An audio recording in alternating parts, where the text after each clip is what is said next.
Hey everybody, my name is Brian Dodd and I'm with Injoy Stewardship Solutions, and I am privileged to come to you today with my good friend, our Vice President of Consulting, Chad Aukland, and we're going to talk about a very relevant topic. It's the length of a campaign. You know, we get those questions all the time, both in initial conversations and in the actual consulting partnerships themselves, about what's a great length of a campaign.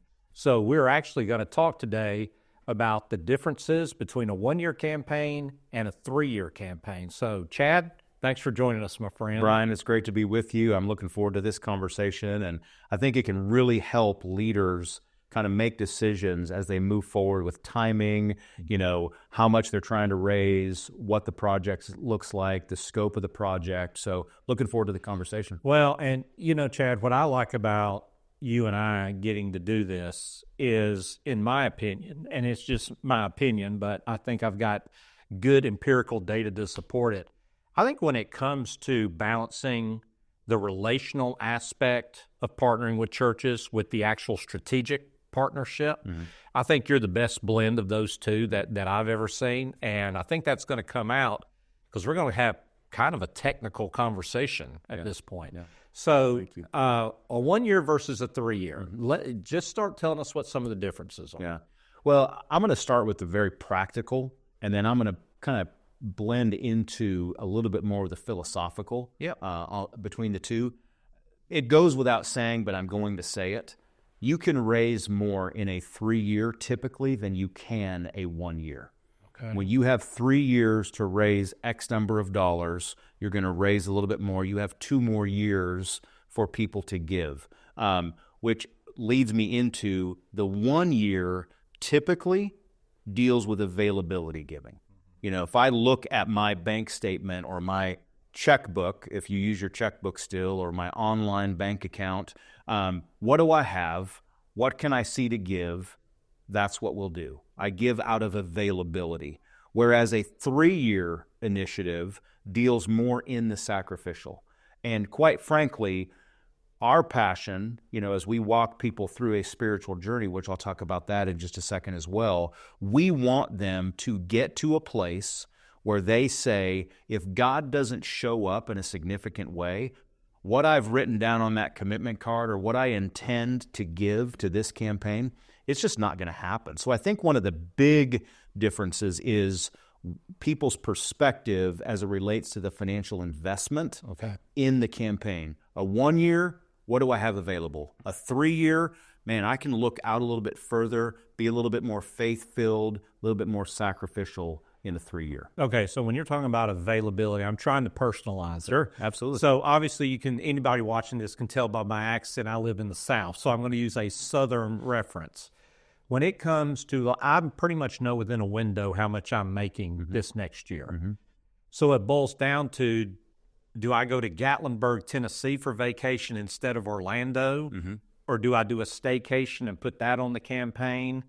It's those, when you say available giving, it's about people with assets and available dollars, and that's kind of the decision process. Is that correct? I would say that the decisions to postpone a vacation or postpone a major purchase, those would be more in the sacrificial side. People would make those decisions a little bit more in a 3 year. A 1 year, what do I have available right now? You know, for instance, I mean, if we're just making this personal, like 6 months ago, my wife and I made reservations for a beach vacation with our family a year out. And so I already know what I'm spending on that over the next year. That's taken out of my availability. So if I look at my available dollars right now over the next year, because you're right, most of us, barring something unforeseen, we know not only where we're going to be, but how much we're going to be making over the next year. In fact, a lot of people right now are probably going through that end of the year planning for next year.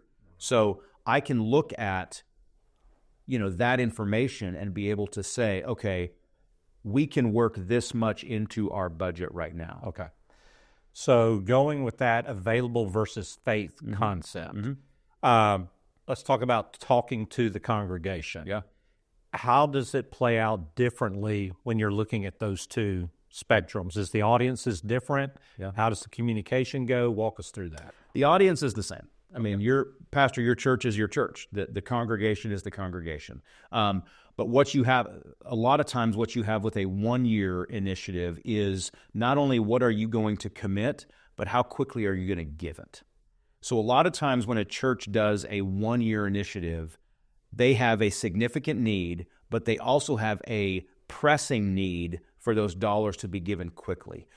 For instance, I've had churches where the bank has said, if you give X number of dollars on your campaign by this date, we will forgive X number of dollars on your loan. Okay. I mean, I actually had a church where the bank said, if you raise $1 million in 1 year, we will forgive $1 million on your loan.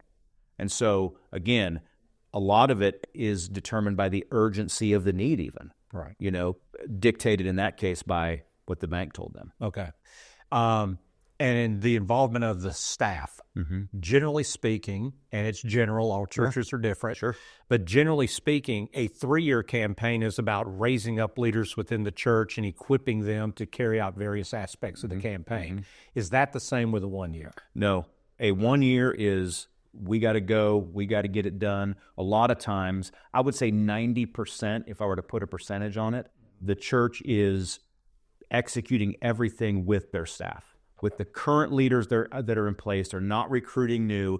It's we got to go now. I need you, and you to do A, B, and C, and it's a right now, let's get this going perspective. Is there a typical church you would advise to do a 1 year? So I'm glad you asked, because I'm actually working with a church right now in Texas who just committed on a 1-year initiative. Okay. The reason they did a 1 year was because, number one, they were doubling in size every quarter.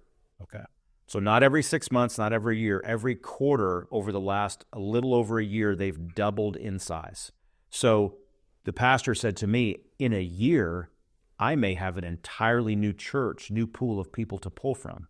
Number two, the property that they had identified as wanting to build on came available, but there's multiple offers on the table. Okay. So they need to be in a place where not only can they show the ability to raise the funds, but they actually can have the funds in place. So they need a certain number of dollars by a specific date in order to be able to be competitive within, the offer structure.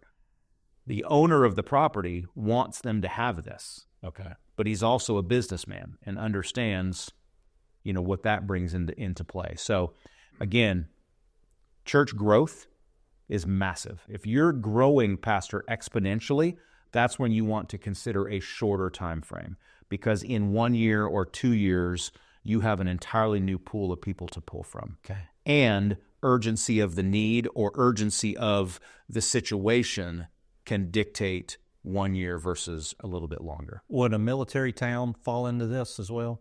Maybe. I work with a church in Elizabeth City, North Carolina, largest Coast Guard base in the world. Okay. And every 3 years, obviously, they're seeing tremendous churn, tremendous turnover. I think the same variables are at play. If they're growing exponentially and the urgency of the need is there, whether they're in a transitory environment or they're in a very static environment, 1 year is at play. Okay. So you obviously work with some of the great churches of America, and you've delivered 1 year campaigns. Can you tell us about one of those situations? What was unique about it? What were the results? How did the staff operate? Just give us an overview of one of your partnerships. Yeah, so one of the larger churches I've worked with, they did an 18-month campaign. Okay. So it wasn't a year, but it was 18 months. And their situation, again, at a much larger scale, but in order to break ground and not have to go to their loan, they needed a certain number of dollars within 18 months to be able to do that. And it was a significant amount. And so the pastor decided, I'm not going to recruit volunteers. I'm not going to recruit anybody outside of my staff. I'm going to add this onto my staff. One of the great things that he did was he actually sat his staff down. I was there for the environmental assessment. Later that day, he sat his staff down and he said, I want everybody to understand this will add work to your plate. He was just very honest with them. It wasn't like I don't want them to really know. It's just going to happen organically. No, he told them, every single one of you in here, we are running this. We're running this internally. It's a short time frame. It's going to be fast. The runway is short. I want every one of you to understand it is going to add work to your plate. His staff is amazing. They were all on board, excited about it. They did an incredible job executing it internally, really didn't skip a beat from a ministry perspective, ended up having committed exponentially more than what they needed. And within about 6 months, where they needed it in 18, within about 6 months, they had the cash on hand to be able to put a shovel in the ground on their project. Yeah. You used an insider term just then, just so everybody understands this. You used the phrase environmental assessment. Yeah. Walk us through what environmental assessment is and why that's important in a 1 year versus a 3 year. Yeah. For us internally, an environmental assessment is our opportunity to come on site and learn who you are as a ministry. Right. We literally assess your environment. Within that environmental assessment, I'm able to learn things that will tell me whether or not you need to do a 3-year campaign, a 2-year campaign, a 1-year campaign. It'll talk about capacity, meaning how much can you raise within those time frames. So an environmental assessment, selfishly, pastor, church leader, is for us more than it is for you. And so it's, again, our ability to get to know your ministry at a much deeper level so that we can put together a very customized plan and approach for your situation. Yeah, exactly. And unless there's a predetermined, thing that you mentioned earlier, like from a bank or a purchase, the timeline will flow. Yeah, some things you just can't get around. Right, exactly. Yeah. So we've talked a lot about this. Is there anything we've not covered about a 1 year versus 3 year you think we should know? I do. I think it's important, a couple of things. Number one, we focus significantly on spiritual journey. And what we want people at any church we partner with to do is to go through a spiritual journey that affords them the opportunity, number one, to seek the Lord as to what sacrifice means for you and your family. Number two, we want them to have time to hear from Him, to listen. And then number three, when it comes time to commit, we're just asking people to obey. Right. A 1 year campaign oftentimes is precipitated by a much shorter staging period. It doesn't afford people the amount of time to go through an expansive spiritual journey to see the results on the back end. Whereas a 3 year, not only does that time frame lend itself much more to a faith-filled spiritual journey, but we have the runway on the front end for people to do what I feel, Brian, is within those three elements, the seeking the Lord, the hearing from Him, and obeying is the most important, which is the second one, listen. Hear from Him. Take time. We're really good, as evidenced by today, we're really good at talking. We're really good at asking. We're really good at saying, God, what is the number? What do you want us to do? But rarely do we take time just to be still, just to be quiet, and to hear from Him. And I encourage families, husbands and wives, do that separately. And then come together and share what the Lord has spoken to each of you, and then collectively walk through that process as well. So a 1 year is a much faster paced process, whereas a 3 year allows us to dive a little bit more into the spiritual journey. Yeah, and you may disagree with this, you're the expert on this, but earlier you said you'll raise more in a 3 year than a 1 year. Mm-hmm. I think, obviously, from a mathematical length perspective, that's obvious. Mm-hmm. But I think, number two, the spiritual journey component, is jet fuel that adds to that length in addition to it. Yes, absolutely. I mean, we would be here for hours. I could tell you story after story after story of family and even church leader, staff member that have made a significant commitment based on what they feel God has impressed upon their heart over a 3 year period of time. And when they wrote that number down, or when they intended to give that number, they didn't see it. Yeah. They had no idea where that was going to come from.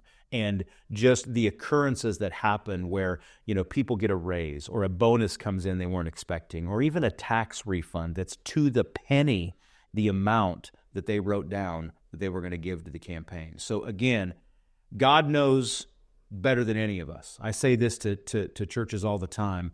I have no idea, nor do you have any idea, what sacrifice means for either of us. Right. but God knows what it means for all of us. And that's why for us, seeking Him versus, hey, Pastor, what do you need? What do you think I can give? Or even looking at the availability perspective, man, God, what does sacrifice look like for me? Because only He knows, and only He knows how much we can be pressed. And only He knows what that next step we need to take needs to be. And so really going through that spiritual journey is of paramount importance in this process. That's great. Pastor and church leader, I set the bar pretty high at the beginning, saying that Chad had that balance between the spiritual journey, the relationship component, as well as the strategic side of ministry partnership, and you've seen all that play out here.